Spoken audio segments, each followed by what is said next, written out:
یا تو امریکن ہوں یا تو کسی اور ملک سے تعلق رکھنے والا ہوں، یہ بعد میں، لیکن پہلے میں کیا ہوں؟ مسلمان ہوں۔ کیوں؟ میرا دستور قرآن ہے، میرا دستور سنت ہے، یہی توحید۔ اللہ تعالیٰ نے کہا اسی کو تھامو، جس نے اس کو تھام لیا فقد استمسک بالعروۃ الوثقی، تو اس نے مضبوط کڑے کو تھام لیا۔ سبحان اللہ۔ پھر اللہ تعالیٰ فرماتے ہیں اللہ ولی الذین آمنوا، یقیناً اللہ تعالیٰ ان لوگوں کا ذمہ دار ہے، ولی ہے، کارساز ہے، یخرجہم من الظلمات الی النور، کہ وہ لوگوں کو اندھیروں سے اجالوں کی طرف لاتا ہے، والذین کفروا اولیاؤہم الطاغوت، اور جن لوگوں نے کفر کیا ان کے سرپرست و طاغوت والے ہیں، یخرجونہم من النور الی الظلمات، جو ان لوگوں کو نور سے تاریکی کی طرف لے جاتے ہیں۔ دیکھیے دو میں فرق، توحید اندھیروں سے اجالے میں لاتی ہے اور طاغوت اجالوں سے اندھیرے میں لے کر آتا ہے۔ اس کے معنی کیا ہے؟ میں اگر یہ کہوں کہ میں یہ نہیں مانتا بلکہ میں اس نظام کو مانتا ہوں، تو اس کے معنی یہ نظام میرے عقیدے اور ایمان کو اندھیرے میں لے کر چلا جائے گا۔ اللہ اکبر۔ اسی لیے میرے بھائیوں، ہمارا ملک ہندوستان ہے، ہم یہاں کے کانسٹیٹیوشن کا احترام کرتے ہیں، لیکن مسلمان ہونے کے ناطے سب سے پہلے ہر مسلمان پر فرض ہے کہ وہ قرآن اور سنت کو اپنی زندگی کا طریقہ بنائے اور اپنے مسائل میں اسی سے فائدہ اٹھائے اور اپنے مسائل کا حل قرآن اور سنت سے تلاش کرے۔ قرآن اور سنت ناقص نہیں ہے، یہ مکمل ہے۔ اگر کوئی قرآن اور سنت کو چھوڑ کر عدالتوں کی چکر کاٹتا ہے تو پھر وہ طاغوت کے نظام کو مان لیا، جیسے آج مسلمانوں کا رجحان بڑھ گیا خلا طلاق طاغوت کے طریقے سے۔ ایک کمال کی بات کہ ہم لوگ اتنے کمزور ہو گئے ہیں کہ ہمارے علماء بھی نکاح کو فسخ نہیں کرواتے، معلوم ہے آپ کو، خلا کرواتے، طلاق کرواتے، لیکن ایک آدمی کا شوہر بھاگ گیا، گم گیا، اور عورت نکاح توڑ لینا چاہتی ہے تو کہتے ہیں نہیں ہم نہیں توڑاتے، حالانکہ شریعت میں ہیں، نہیں ہم نہیں کرتے۔ آپ عدالت کو جاؤ، عدالت میں نکاح فسخ کرواؤ، اس کے بعد ہم فسخ نکاح کا سرٹیفکیٹ دیں گے۔ اب عدالت اگر حکم دے دی تو آپ کے سرٹیفکیٹ کی کیا ضرورت ہے؟ آپ تو شریعت کا اتنا مذاق ہمارے پاس اڑایا جاتا ہے، اسی لیے ہم طاغوت کے پیروکار ہیں۔ جب بندہ طاغوت کی پیروی کرتا ہے تو اللہ سبحانہ و تعالیٰ اس سے اپنی برکتوں کے ہاتھ کو اٹھا لیتا ہے۔ اس کے بعد ہمارا گزر ہوا آیت نمبر 262 سے لے کر 274 تک، جس میں اللہ سبحانہ و تعالیٰ نے انفاق کے بہت سے مسائل بیان فرمائے ہیں۔ انفاق یعنی اللہ تبارک و تعالیٰ کی راہ میں خرچ کرنا۔ تو خرچ کرنے کا کیا اصول ہونا چاہیے، کیا ضابطہ ہونا چاہیے، اس چیز کو اللہ نے بیان کیا کہ اللہ کی راہ میں خرچ کر کے کسی پر احسان مت جتاؤ، خرچ کرتے وقت نیکی اور خیر کی زبان استعمال کرو۔ اگر کوئی احسان جتا کر تکلیف دے گا تو اس کا صدقہ اور خیرات باطل کر دیا جائے گا۔ اسی طرح دکھاوے اور ظاہر چیز کے لیے قرض سے بچنا چاہیے جس کا کوئی فائدہ نہیں۔ اسی طرح انفاق کا مطلب صرف اللہ تبارک و تعالیٰ کی رضا ہے جس سے خیر و برکت حاصل ہوتی ہے۔ اسی طرح حلال اور پاک خود کمائی سے انفاق کرنا ہے، حرام، خبیث، غصب اور خیانت کے مال سے بچنا ہے۔ انفاق کی راہ سے شیطان ڈراتا ہے اور وہ دلوں میں فقر و فاقہ کشی کا خوف دلاتا ہے کہ تم اللہ کی راہ میں خرچ کرو گے تو تمہاری آل اولاد ہے، فقر و فاقہ کشی لاحق ہو جائے گی، لہذا تم یہ کام مت کرو۔ پھر اس کے بعد اللہ تبارک و تعالیٰ آگے ارشاد فرماتا ہے کہ یہی حکمت و دانائی ہے، جس کو حکمت مل گئی وہ خیر کثیر کو پا لیا۔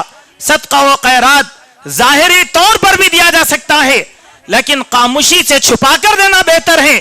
دونوں حالتوں کو اللہ تبارک و تعالیٰ خوب جانتا ہے۔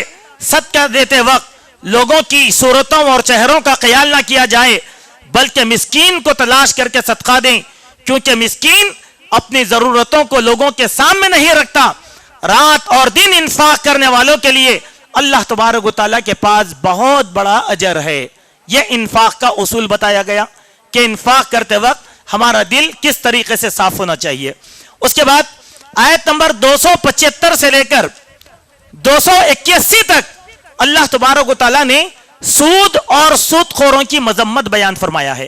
کہا کہ وہ لوگ جو سود کھاتے ہیں ان کا کھڑنا ایسے ہے جیسے شیطان نے ان کو چھو لیا ہے, کیونکہ انہوں نے سود کو تجارت کہا, حالانکہ اللہ نے تجارت کو حلال کیا اور سود کو حرام کیا. اور اگر کوئی اس سود کو اختیار کر لیتا ہے تو اس کا ٹھکانہ جہنم ہوگا. اور یاد رکھو, یمحق اللہ الربا, اللہ تبارک و تعالیٰ سود کو میر دیتا ہے, سود میں گھاٹا کر دیتا ہے اور صدقات کے درجات کو بڑھا دیتا ہے. اللہ گنہگاروں کو پسند نہیں فرماتا. اے ایمان والو, تم نے اب تک اگر سود کا کام کر لیا ہے تو اب چھوڑ دو اور توبہ کر لو اور ہر انسان کو آزاد کر دو. اور یاد رکھو کہ اگر کوئی سودی معاملات کرتا ہے فَأَذَنُوا بِحَرْبٍ مِّنَ اللَّهِ وَرَسُولِهِ, تو وہ اللہ اور اس کے رسول کے خلاف علانیہ اعلان جنگ کر رہا ہے. اور کیا تم اللہ سے جنگ کر کے کامیاب ہو سکتے ہو؟ نہیں. یہ ہے سود کی مذمت کی آیتیں. سوال یہ ہے میرے بھائیوں کہ سود کے بارے میں ہم لوگوں کو جاننا اور پہچاننا بہت ضروری ہے کہ شراب کے بارے میں جس طریقے سے ہمیں جاننا ضروری ہے, سود کے بارے میں بھی ہمیں جاننا ضروری ہے کہ کیوں سود نام بدل بدل کر کئی طریقے سے ہمارے سامنے داخل ہو جاتا ہے. آج دیکھیے آپ, خالی پیسوں کا لینا پیسوں کا دینا یہ سود نہیں ہے, بلکہ ہماری زندگی میں کتنے سود کے معاملات آ گئے. فائنانس کا کاروبار ہے, حراج کی چٹیوں کا کاروبار ہے, اقساط پر گاڑی لینا ہے, مکانوں کا لون لینا ہے, اسی طریقے سے باہر جا کر پڑھنے کے لیے بینک لون حاصل کرنا ہے. یہ سب کیا ہے؟ سودی نظام. یہ سب سودی نظام. اب لوگ کہیں گے کہ ارے بھائی ایسا کیسا؟ آپ کو تعجب ہوگا, آج کل بعض علماء کرام نے تعویلات کر کے اس کو حلال کر لیا. کئی لوگ ہیں ایسے اس قسم کے کام کرتے ہیں. لیکن یاد رکھو کہ سود ایک ایسا کھڈا ہے جس سے پڑھنے والا کبھی بھی اس سے باہر نہیں نکل سکتا. اسی لیے شریعت کا اصول ہماری نظر میں رہے. شریعت نے جو اصول بتایا وہ اصول یہ ہے, لا یکلف اللہ نفسا الا وسعها. میرے پاس گاڑی خریدنے کی طاقت ہے تو میں گاڑی خریدوں, مکان بنانے کی طاقت ہے تو مکان بنا لوں, اگر خوشحالی حاصل کرنے کی طاقت ہے تو خوشحالی حاصل کروں, لیکن میری استطاعت نہیں ہے تو میں سود کے قریب نہ جاؤں. کیونکہ اللہ کے پیارے نبی صلی اللہ علیہ وسلم نے سود کے لینے والے, سود کے دینے والے, سود کی رہنمائی کرنے والے, سود کا اکاؤنٹ لکھنے والے سارے لوگوں کا گناہ مساوی قرار دیا. اور اس کا گناہ کی بدترین کیفیت کیا کہا؟ اپنی سگی ماں سے زنا کرنے کے برابر ہے. اللہ اکبر. یہ اتنی قباحت دلانے کے بعد ایک مسلمان کی مجال کیسے ہو سکتی ہے کہ وہ سود کے قریب جائے؟ لیکن اکثر مسلمان ہیں جو اللہ تعالیٰ سے جنگ کر رہے ہیں. اسی لیے اللہ تعالیٰ دلوں میں غیر مسلموں کا دبدبا ڈال دیا, روب ڈال دیا, اور ان کے دلوں میں غیروں کا خوف ہے, اللہ تبارک و تعالیٰ کا خوف نہیں. یہ گناہوں کے کام کو جب تک بندہ نہیں چھوڑے گا وہ کامیاب نہیں ہوگا. اس کے بعد آیت نمبر 282 سے لے کر 283 میں اللہ تبارک و تعالیٰ نے معاملات, قرضی معاملات کے طریقے بتائے ہیں. عمومی طور پر قرض کا لینا قرض کا دینا دونوں جائز ہے, لیکن اس میں اصول ہے. وہ اصول کیا ہے؟ اللہ تبارک و تعالیٰ نے بتلایا کہ دیکھو, جب تم ایک دوسرے کو قرض دیتے ہو تو قرض کے معاملے کو لکھ لیا کرو, اور لکھنے کے لیے ایک تیسرے آدمی کو کاتب مقرر کر لو, اور وہ کاتب گواہ رہے گا, اور جب گواہی کے لیے بلائے جائے تو پھر اس کو چاہیے کہ وہ گواہی دینے کے لیے آ جائے. اگر لکھنے والے کے ساتھ 2 مردوں کو گواہ بھی رکھ لو, اگر 2 مرد نہیں ہیں تو 1 مرد اور 2 عورتوں کو گواہ رکھ لو, اور اگر معاملہ کرتے وقت سفر کی حالت میں ہو تو پھر جس کو قرض دے رہے ہیں اس سے کوئی چیز مقبوضہ, رہن مقبوضہ کے طور پر رکھ لو کہ بھئی تم جا کر میرے پیسے واپس کر دو گے تو میں یہ چیز تم کو واپس کر دوں گا, اس سے کوئی چیز لے لو. لیکن اگر لکھو گے نہیں اور کسی کو گواہ نہیں مقرر کرو گے تو پھر اختلاف, لڑائی جھگڑا اور یہ سب چیزیں انسان کے اندر آ جاتی ہیں جو قتل و غارت گری تک پہنچ جاتی ہیں. اس کے بعد آیت نمبر 285 اور 286 سے ہمارا گزر ہوا، اور یہ مشہور آیتیں ہیں سورہ بقرہ کی آخری 2 آیتیں جو اللہ تبارک و تعالیٰ نے عرش کے خزانوں میں سے ہم کو دیا ہے، اور یہ وہ 2 آیتیں ہیں جو آیتوں کو سوتے وقت پڑھ کر ہمیں سونا چاہیے۔ سورہ بقرہ کے 3 حصے ہم لوگوں کو پڑھ کے سونا چاہیے۔ الف لام میم شروع کی 4 آیتیں، اور آیت الکرسی 3 آیتیں، اور آخری 2 آیتیں ہر روز ہر مومن کو، کیوں؟ یہ عرش کے خزانوں میں سے اللہ تبارک و تعالیٰ نے دیا، اور جب بندوں نے یہ دعا کی تو فرمایا کہ آمین، کہ میں نے اس دعا کو قبول کر لیا۔ اس میں ایک دعا بتائی گئی ہے جو مسلم شریف میں نقل کی گئی۔ اس کے بعد سورہ آل عمران کا آغاز ہوا۔ سورہ آل عمران دراصل یہ برگزیدہ انبیاء کے خاندان کا تذکرہ ہے، جس میں حضرت زکریا، یحییٰ، مریم اور عیسیٰ علیہ السلام ان کے خاندان کا ذکر اللہ تبارک و تعالیٰ نے کیا۔ اس سورت کے بہت سے نام ہیں، جیسے اس سورت کو زہرا بھی کہا گیا، امان بھی کہا گیا، مجادلہ بھی کہا گیا، کنز بھی کہا گیا، استغفار بھی کہا گیا، اور طیبہ بھی کہا گیا۔ اتنے نام سورہ آل عمران کے اللہ تبارک و تعالیٰ نے ذکر کیا۔ اس سورت کی فضیلت میں بخاری شریف کی ایک حدیث ہے کہ اللہ کے نبی نے فرمایا، سورہ بقرہ اور سورہ آل عمران سیکھو، یہ خوشنما پودے ہیں جو قیامت کے دن اپنے پڑھنے والوں پر بادل کی طرح سایہ فگن رہیں گے۔ جیسے سورہ بقرہ کی فضیلت ہے، اسی طریقے سے سورہ آل عمران کی بھی فضیلت ہے۔ اس کے بعد اس سورت کی آیت نمبر 2 اور 3 میں اللہ تبارک و تعالیٰ نے قرآن کی عظمت بیان فرمایا کہ یہ سابقہ کتابوں کی تصدیق کرنے والی ہے، اور یہ فرقان ہے۔ فرقان کے معنی کیا ہیں؟ قرآن کا ایک نام ہے فرقان۔ فرقان کے معنی ہیں کہ الفارق بین الحق والباطل، حق اور باطل میں تمیز کرنے والی کتاب، یہ قرآن مجید ہے۔ اس کے بعد اللہ تعالیٰ نے آیت نمبر 5 سے لے کر 9 تک پختہ علم والوں کا تذکرہ کیا کہ قرآن مجید کی محکمات اور متشابہات دونوں آیتوں پر ان لوگوں کا ایمان ہے، اور یہ کسی قسم کی کوئی تعویل اللہ تعالیٰ کے معاملے میں نہیں کرتے، اور کہتے ہیں کہ جو کچھ بھی عطا کیا گیا وہ اللہ تعالیٰ کی طرف سے ہیں، اور وہ اللہ تعالیٰ سے دعائیں کرتے ہیں کہ ربنا لا تزغ قلوبنا بعد اذ ہدیتنا، اے اللہ ہدایت دینے کے بعد ہمارے دلوں کو گمراہ نہ کر دے، وہب لنا من لدنک رحمہ، اپنے رحمت کی آغوش میں ہم لوگوں کو لے لے، چونکہ تو ہی وہاب ہے۔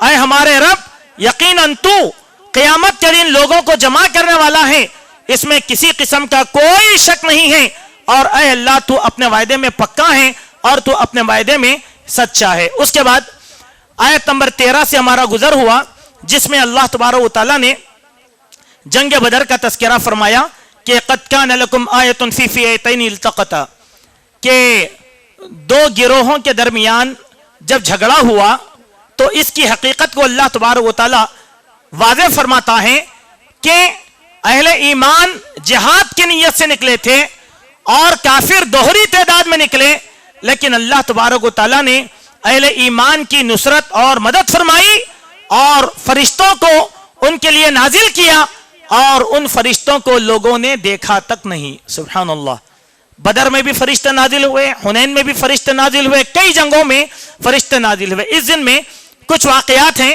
لیکن وقت نہیں ہے کہ ہم ان واقعات کو آپ کے سامنے رکھ سکیں کہ فرشتوں کا نازل ہونا صرف اللہ کے نبی کے زمانے تک خاص نہیں تھا، بلکہ آج بھی اگر ہمارے اندر ایمان کی کیفیت پیدا ہوگی تو اللہ تعالیٰ ہماری نصرت اور مدد کے لیے ملائکہ کو نازل فرمائے گا۔ ایسا ہوا، اس دنیا میں بھی ہوا، رشیا کی جنگ میں بھی ایسا ہی ہوا، افغان کی جنگ میں بھی ایسا ہی ہوا، اور ہمارے پاس ہمارے ملک ہندوستان کے کئی علاقوں کے اندر کچھ بستیوں کے اندر ایسے حادثات پیش آئے، اللہ کی نصرت اور مدد ہوئی فرشتوں کے ذریعے سے۔ آپ کو تعجب ہوگا، لیکن شرط کیا ہے کہ اقبال نے کہا تھا، فضائے بدر پیدا کر فرشتے تیری نصرت کو اتر سکتے ہیں گردوں سے قطار اندر قطار اب بھی۔ ایمان کی کیفیت پیدا کرنا ہے۔ اب فرشتے ہمارے نگران رہیں گے اور فرشتے ہمارے نگہبان رہیں گے، یہ کیفیت اللہ تبارک و تعالیٰ نے بیان کیا۔ اس کے بعد ہمارا گزر ہوا آیت نمبر 28 میں سے، جس میں اللہ تبارک و تعالیٰ نے اہل ایمان کو اس بات کی سختی کے ساتھ تعلیم دی، لا يتخذ المؤمنون الکافرین اولیاء من دون المؤمنین، کہ کوئی بھی مومن کو چھوڑ کر غیر مومن یعنی کافر کو اپنا ہمراز اور دوست نہ بنائے۔ سبحان اللہ، کتنی بڑی بات ہے، دیکھیے، ان کو ہمراز اور اپنا دوست ہرگز نہ بنائے۔ وَمَن يَفْعَلْ ذَلِكَ فَلَيْسَ مِنَ اللَّهِ شَيْءٌ، کوئی اگر ایسا کرے گا تو اللہ تعالیٰ اس سے بے نیاز ہو جائے گا۔ اور اللہ تعالیٰ تم لوگوں کو اس چیز سے ڈراتا ہے، کیوں؟ کہ اگر مومن کی دوستی مومن سے رہے گی تو تقوی بھی رہے گا، پیمانہ بھی رہے گا، اللہ کا خوف بھی رہے گا۔ مومن کی دوستی اگر کافر سے ہو جائے گی تو پھر مسئلہ یہ ہوگا کہ کافروں کی عادتیں مومنوں کے اندر آ جائیں گی، ان کی عادات، ان کے اطوار اور ان کی عبادتوں کو ہم پسند کرنا شروع کر لیں گے۔ دیکھیں، اب ہماری دوستی غیر مسلموں کے ساتھ زیادہ ہو گئی، اسی لیے اب ان کی عیدوں میں شریک ہونے میں کسی قسم کا کوئی حرج ہم محسوس نہیں کرتے۔ کئی لوگ ہیں ہمارے پاس، وہ ان کی عبادت گاہوں میں بھی جاتے ہیں، پوجا پاٹ بھی کرتے ہیں، ان کے تہواروں کے اندر پٹاخے بھی پھوڑتے ہیں، رنگ ریلی بھی مناتے ہیں، سب بولتے کیا ہے؟ ارے نہیں بھئی، یہ کیا ہے؟ دوستانہ مراسم ہے۔ نہیں، اس کے ذریعے اس کا اثر ہمارے عقیدے اور ایمان پر براہ راست پڑ جاتا ہے۔ اب کہیں گے کہ نہیں، یہ کیا ہے؟ سملیرٹیز ہے، لہذا کوئی بات نہیں ہے۔ بھائی، ہم بھی بت کے آگے گول پھرتے، تم بھی کعبۃ اللہ کے آگے گول پھرتے، تم بھی کعبۃ اللہ میں قربانی دیتے اور ہم بھی یہاں پر قربانی، فرق کیا ہے؟ سملیرٹیز ہے یہ سب چیزیں؟ نہیں، اسی لیے کہا مومن کی دوستی مومن سے، ہمراز، مومن ہمراز بنے گا مومن کا، لیکن مومن کا ہمراز کافر نہیں بنے گا۔ اسی لیے حضرت عمر بن خطاب رضی اللہ عنہ اپنے ماتحت رہنے والے کاتبین کے بارے میں کہا کرتے تھے کہ دیکھو، یہاں پر مومن کو رکھو، مومن کے علاوہ کسی غیر مومن کو ہرگز مت رکھو۔ اس کے بعد ہمارا گزر ہوا آیت نمبر 31 اور 32 سے، جس میں اللہ تبارک و تعالیٰ نے اپنی محبت کی ایک کیفیت کو بیان فرمایا اور نبی کو حکم دیا کہ اے نبی، آپ کہہ دو کہ اگر تم اللہ کی نظر میں محبوب بننا چاہتے ہو تو میری پیروی کرو تو اللہ تم سے محبت کرے گا اور تمہارے گناہوں کو معاف فرمائے گا، اور اللہ اور اس کے رسول کی اطاعت اور فرما برداری کرو ورنہ کافر ہو جاؤ گے۔ یہ حکم دیا۔ محبت، اللہ کی محبت چاہنا ہے تو رسول اللہ کی پیروی کرنا۔ جو انسان بولے گا کہ نہیں میں اللہ کو مانوں گا لیکن رسول کے بارے میں ٹال مٹول کرے گا، ہم میں کافروں میں فرق کیا ہے؟ کوئی بھی کافر ایسا نہیں ہے جو اللہ کو نہیں مانتا ہوگا۔ آپ کسی سے بھی بات کرو گے، نہیں اوپر والا ہے، وہی جو بھی ہے، یعنی ایک ذات کو مانتے ہیں، پھر ان کے درمیان ہمارے درمیان تفریق کیا ہے؟ وہ رسول اللہ کو نہیں مانتے، رسول پر ایمان نہیں لے کر آتے۔ یہ فرق ہے ان لوگوں میں ہم میں۔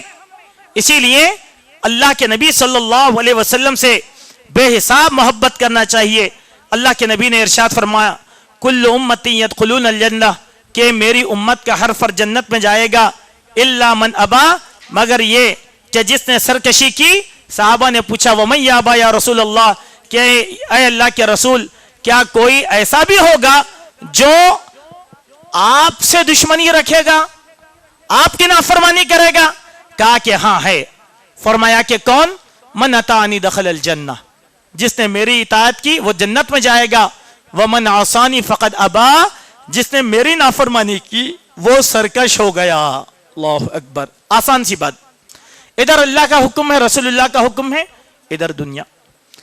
میں یہ کہتا ہوں کہ نہیں یہ حدیث میں ہے، میں مانتا ہوں، لیکن پھر اس کو، یہ جو لیکن ہے نا، نبی کی محبت سے ہم کو دور کر دیا، ہم نبی کے نافرمان ہو جائیں گے۔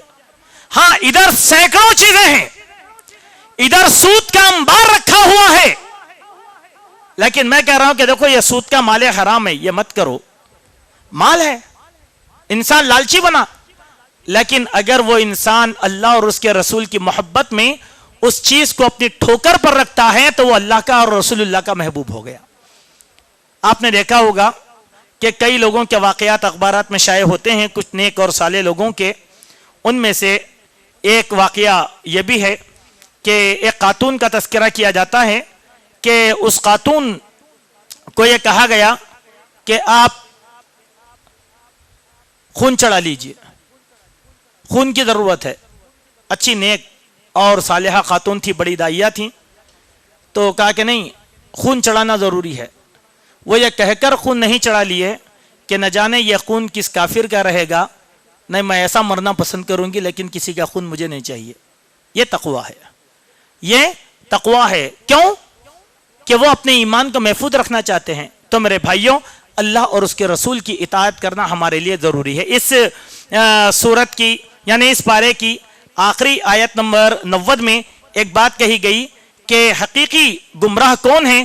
ان گمراہوں کی ایک مثال اللہ تبارک و تعالیٰ نے یہاں پر دیا ہے کہ ان الذین کفروا، یقیناً وہ لوگ جنہوں نے کفر کیا، بعد ایمانہم، ایمان لانے کے بعد، ثم ازدادوا کفرا، اور ان کے کفر میں پختگی آ گئی، لن تقبل توبتہم، تو اللہ تعالیٰ ان کی توبہ کو قبول نہیں فرماتا. وَأُولَئِكَ هُمُ الضَّالُّونَ، دراصل یہی لوگ سب سے بڑے گمراہ ہیں. کون؟ اسلام تو لائے لیکن پھر کفر کیا اور کفر میں پختگی اختیار کی، تو ایسے لوگوں کی توبہ کو اللہ تبارک و تعالیٰ قبول نہیں فرمائے گا. ان الذین کفروا، یقیناً وہ لوگ جنہوں نے اللہ کے ساتھ کفر کیا، وماتوا، اور وہ مر گئے، وہم کفار، حالت کفر میں مرے، فلن یقبل من احدہم، ان سے کوئی چیز اللہ قبول نہیں کرے گا. ملء الارض ذہبا، زمین بھر سونا بھی اگر دے دیں تو اللہ تعالیٰ قبول نہیں کرے گا. اولئک لہم عذاب علیم، ان کے لیے رسوا کن عذاب ہے. وما لہم من ناصرین، اور ان کا مددگار کوئی نہیں ہونے والا ہے.